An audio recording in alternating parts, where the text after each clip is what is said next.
Di ba? $30 million? Oo. Pesos po.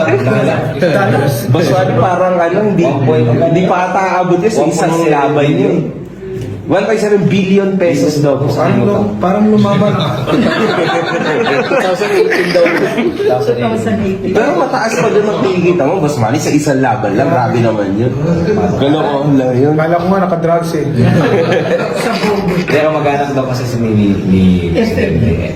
Pero itinanggi yan ha. Tinanggi na ho yan ni Amy at saka ni BBN.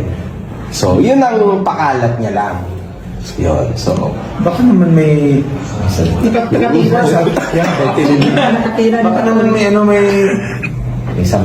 may something. Well, sabi ni Atty. Guanzon, Parang meron daw something, sabi ni Atty. Guanzon, para sa kanya. parang semi-psychologically imbalance. Yun. Yun. Na, Yun. ganun.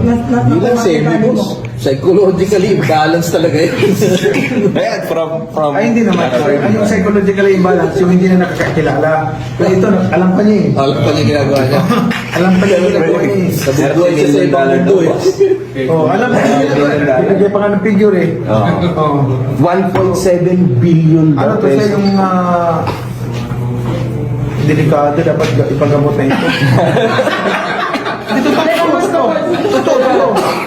Totoo. Hindi, tama.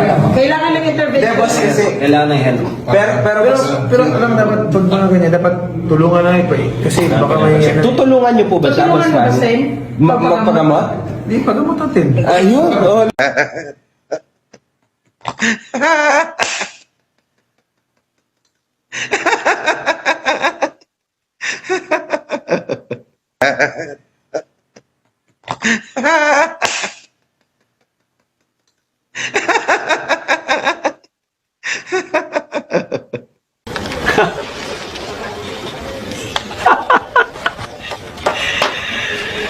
Mga Ginoo, magandang balita.